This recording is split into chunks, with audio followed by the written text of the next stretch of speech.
There is an extremely peculiar scene on Mount Ananju. An old, haunted house in the pelting rain, slashed with police lines and broken with an unrooted tree. As if it is the aftermath of a weird spiritual ritual, there lies a girl in the middle of the building, dressed in a raincoat. She seems unconscious, but when we get closer, a door opens, and a well-dressed, sharp-looking man walks in slowly and quietly. Now she returns to her senses. There is no doubt in her mind, she is visited by the Grim Reaper. The stories are true, he is handsome. And it is a shame that she will perish here and now, after such a fruitless life, after failing to experience true love, but at least she will get to follow this creature. So, it's not as bad as it seems. Finally, when the man gets closer, she holds out her hand, and in her thoughts, offers him to go to a tea house. The man stays silent. Unexpectedly, as if he is collecting evidence, he holds out a phone and takes a photo of her. 6 months ago, there was a great commotion in front of a construction site. Li Hongzhou, a civil servant that looks exactly like the girl we saw before, is standing in front of a large group of extremely angry people and listens anxiously to their complaints. The site is too loud, there is no way to live a comfortable life in this area, and the owners of the company clearly don't care at all. It is a great problem, and the entire group sees Hongzhou both as their hope and as an addressee for their aggression.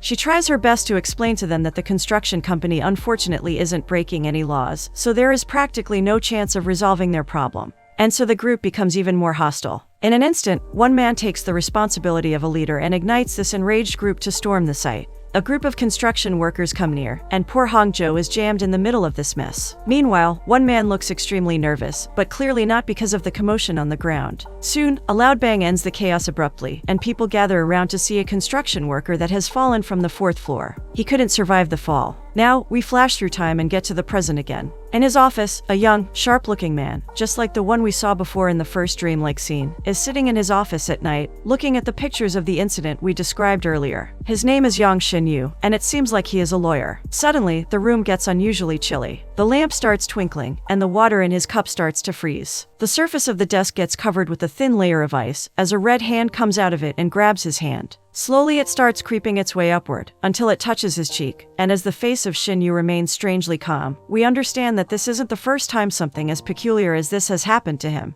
And when he starts speaking, we see that he knows this hand, and he has some sort of relationship, an agreement with him. Shinyu asks calmly and nicely to stop doing this when he is busy working. If it keeps touching him, he will be in big trouble. Suddenly, as he is saying this, the door opens and a young man asks him who's he talking to. Naturally, the hand is visible only to Shinyu. In the next scene, he is at court, defending the construction company. We learn that the wife of the deceased is fighting the company in court, accusing them of causing her husband's passing. From the position of the opposition, the working environment was insufferable, and the conditions weren't safe. That was primarily what caused it. After the opposition shows its case and the situation becomes almost irremediable, Shinyu stands up, calls for the wife of the deceased to be a witness in front of the court, and starts working his charm. We see that he is extremely intelligent as he makes his case and gets to the bottom of the situation with precision. This is the way he tells the entire story. A family had a child with blood cancer and needed a great amount of money that they could never accumulate. So they came up with a plan. The husband would fall from the 4th floor of the building and land on a relatively safe surface, while having all the necessary equipment on him to ensure that he would survive the fall. They would then file a complaint against the construction company and get the money. The witness is speechless, she doesn't even try to oppose Shinyu. Instead, she starts crying, and the judge is convinced that Shinyu is right. He wins the case. Later that day, back into the headquarters of the law firm, there is a meeting. The boss is choosing to discuss the subject of an incident that took place yesterday. Their client, the CEO of the construction company, proves to be an aggressive.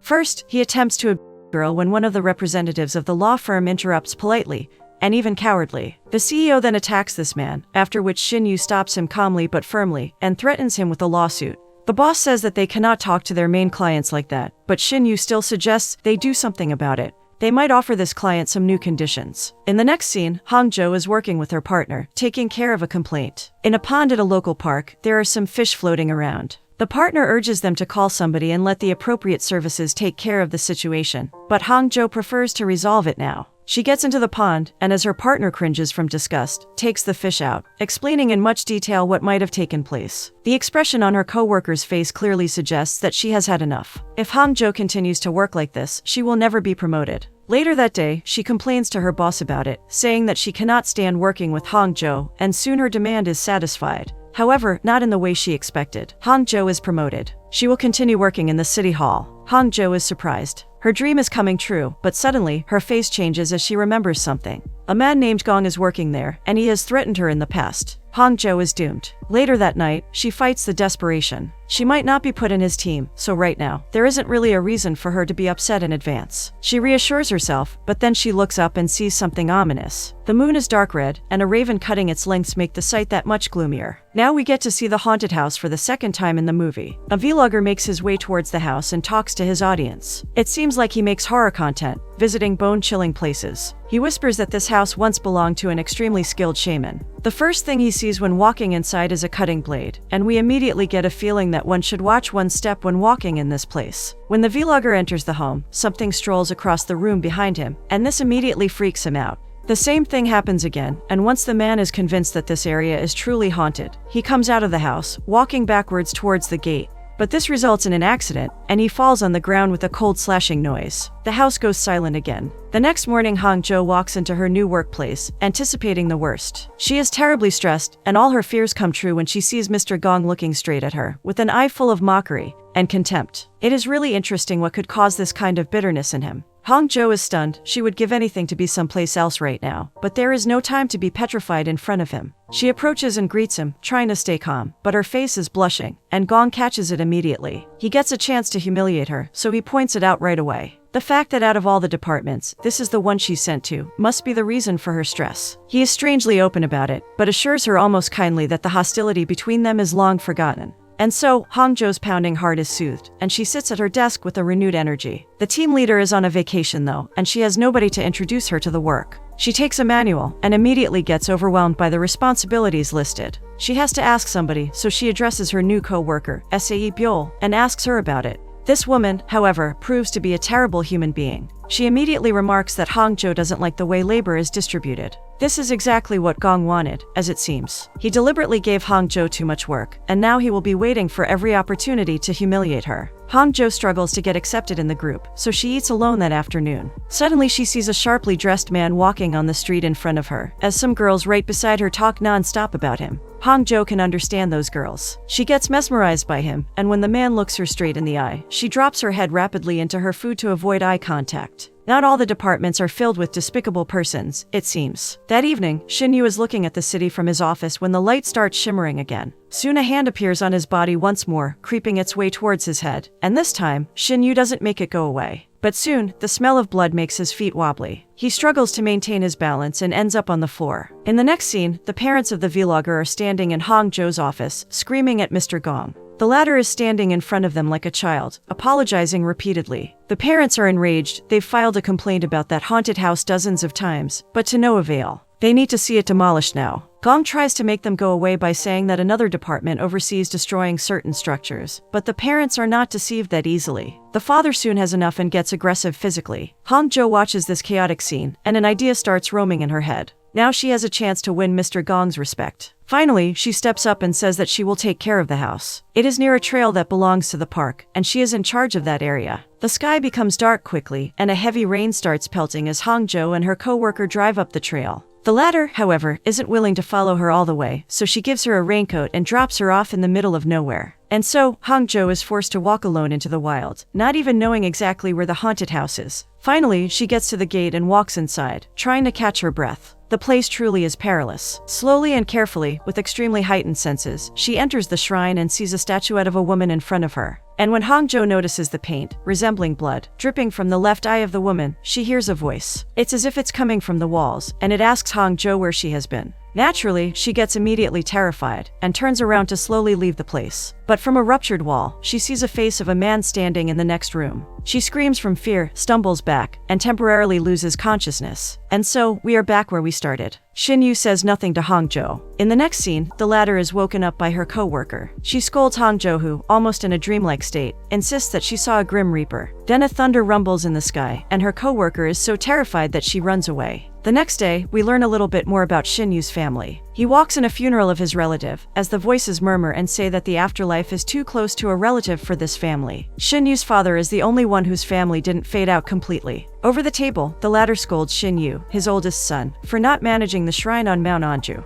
It seems that the haunted house belongs to this family, and more importantly, to Shinyu. An argument starts between the father and the son about this matter, until the old man of the family puts an end to it. Finally, the latter asks Shinyu to pour liquor for him. Shinyu takes a bottle in his hand and suddenly realizes that his right hand isn't working properly. It is as if some extraterrestrial entity has a firm grip on him, but eventually Shinyu manages to fill up the cup and manages to come up with the reason why his hand is trembling so much. Back to Hangzhou, she is informing Mr. Gong about some obstacles. She thought that the house belonged to the park and thought that demolishing it would have been easy, but as it seems, it is a private property and the contact number of the owner is unknown. Naturally, there is no empathy and understanding in Gong's eyes. He orders Hangzhou to resolve this matter and not come back to the office until it's done. So Hangzhou starts asking around and collects the information about the owners of the shrine. She learns all about Shinyu and his father and concludes immediately that they are worthless, deceitful people. She already hates Shinyu. In the meantime, the latter is told by the doctor that the left side of his brain is acting abnormally. A damaged blood vessel wall caused the trembling and the headache, but there is practically no way to cure it. It is a genetic disorder and a chromosome mutation. His brain is a ticking bomb, and the prediction is that after some time, Shinyu's senses will go numb, and his language will be impaired. In the next scene, quite confident and in a cheerful mood, Hangzhou enters the elevator of Shinyu's office building. She thinks that there is no one other than herself in the elevator, but suddenly, she feels a presence of someone, or something, else in there. Slowly, she turns back, and sees Shinyu standing behind her silently. A Grim Reaper. Hangzhou is terrified. She gets on the floor from fear, and pleads for Shinyu not to take her. It is a hilarious picture, especially when Hangzhou realizes that Shinyu is a person. When walking out, she learns that he is the one she was going to meet, and this makes her even more embarrassed. She walks into Shinyu's office a short time after, and gets to business quite aggressively. This is nothing for Shinyu though. He is a lawyer, and he has handled much tougher legal arguments. And so, he responds that for years the city hall has been abrogating private property laws. He won't demolish his house. Hangzhou doesn't want to get into a legal discussion, because surely she will lose. In the end, frustrated and bitter, Hangzhou leaves his office, afraid of what's waiting for her. Her intuition was right, as it seems, Shinyu is a despicable person.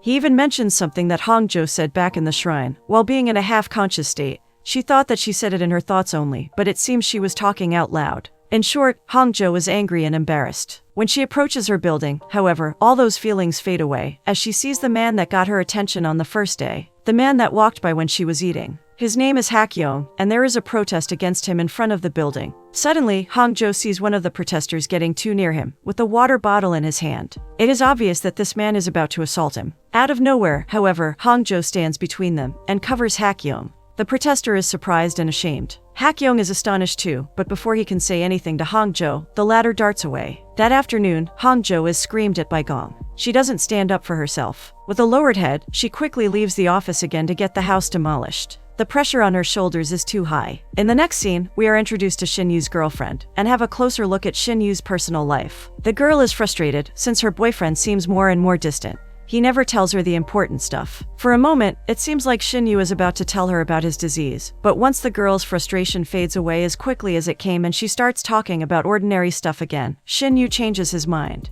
That night, Hangzhou decides to look for the shaman that lived in the haunted house before she left 2 years ago. She knows that this shaman is currently in a nursing hospital, but isn't sure where. Furthermore, it is obvious that Shinyu won't tell her a thing about it if she asks. Hangzhou feels that she cannot come up with a plan that would work. All she can do now is go back home and sleep it off. It seems that the day is over, but when the elevator door opens, her eyes widen up. Hakyong is standing there, waiting for her to get in. He nods solemnly and moves away. After the door closes, Hangzhou turns more and more red. The man notices this and points it out, thinking that there is something wrong with her, but Hangzhou blames his redness on a medical condition. Hakyong then leaves this subject, and tells her kindly that she shouldn't have covered him earlier that day. The liquid might have been acid. Perhaps out of excitement, Hangzhou now makes a joke that it might have been acid, and that is why she is blushing right now. But the joke is toothless, and Hakyong says that he's been worrying over this matter throughout the entire day. Hangzhou is over the moon about this. It means that this man was thinking about her all day long. When the elevator stops, Hakyong gives her advice. She should stop trying to demolish the building. It isn't worth it, and she doesn't have to do it. For a moment, Hangzhou is stunned, then she comes to her senses and runs after him. We learn that Hakyong isn't as indifferent towards her as his appearance suggests. He makes a toothless joke as well, then realizes it immediately, and walks away embarrassed. After a long night constantly interrupted with visions of the shrine, Shinyu walks into his office, grim and moody, and sees Hangzhou, playful and smiling. After a short back and forth, she is finally convinced that Shinyu is one rude individual. She says this in her head, but Shinyu responds that she is the rude one, not him. Now, we suspect that there is a much deeper connection between them. Hangzhou, however, forgets about it immediately and starts talking about the shaman and nursing home. She wants to know where to find this shaman. Shinyu's opinion hasn't changed at all, but now he is curious. Why would somebody put so much effort into a task like this, when there is clearly no logical reason to do so? It is a valid question. And now, finally, Hangzhou reveals why she's doing it. Perhaps she is uncovering this truth to herself as well. She is alone, that is why. If she carries out a tough task like this, maybe people at her work will value her more, and maybe she won't have to be an outcast. She is searching for friends and appraisal. After listening to this, Shinyu slowly sits in his chair and writes something down. At first, Hangzhou thinks that it is the name of the nursing home, but as it turns out, Shinyu realized what her real problem is. There are two pieces of information on the sticky note that he hands out. One is the number of the Ministry of Labor. She should consult them first, about the abuse in her workplace. And the second piece of information is what Hangzhou came in for initially, the location of the nursing home. It is a beautiful and peaceful place. When Hangzhou meets the shaman, whose name is Yunwal, there is a long and silent eye contact between them. Then the scene abruptly changes, and we arrive at Shinyu's office. His phone rings, and when he takes it, Hangzhou is on the other line, informing him happily that the shaman agreed to demolish the shrine of Mount Anju. She knew that Shinyu wouldn't believe it, so she took a video of the shaman giving permission. Shinyu is thunderstruck. He immediately hurries to meet with Yunwal. And from a conversation between them, we learn a lot of new information. It seems that Shinyu didn't renovate the shrine because the shaman asked him not to touch it at all. So this is why he is confused and frustrated. Hangzhou is a complete stranger. How could she give such a permission to a stranger? Well, the shaman thinks otherwise. Hangzhou isn't a stranger. There is much more to her than meets the eye. Shinyu is chased by karma. He murdered the owner of the bloody hand that caresses his cheek every night. But this curse will fade away, and the pain will be relieved, since the owner of the wooden box has arrived. This is Hangzhou. The scene cuts here, and we are left wondering what her words mean. In the next scene, Hangzhou watches as the family of Shinju gather in front of the shrine and conduct a ritual before they get to demolishing it. She takes a photo of it, getting more and more drawn into the magic of this weird occasion. When she gets back to her office later that night, she only sees one person working there. This man tells her that her team members and Mr. Gong are celebrating the demolition somewhere in the city. Hangzhou is over the moon. Finally, her work is recognized. Finally, a group will accept her. But when she calls her co-worker, the latter lies to her that she's on her way back home. Hangzhou hears Mr. Gong speak in the background. There is no point in trying anymore. Hangzhou is desperate. Meanwhile, Shinyu is standing above the wooden box. He didn't even know about its existence until today. He carefully brushes away the dirt, takes it out of the ground, and puts it in his car. He will bring it to its owner. Back to Hangzhou, she is going home when she sees her co-workers, drunk and wobbly, making their way in front of her. She darts away and crouches nearby, to watch how they pass by. Without her even knowing, tears come to her eyes. She worked so hard, and as it seems, for nothing. But suddenly she hears a voice from behind her. It is Shinyu, holding his hand out and asking her to go with him. There is an enormous amount of mystery waiting around the corner of Hangzhou's life, ready to reveal itself.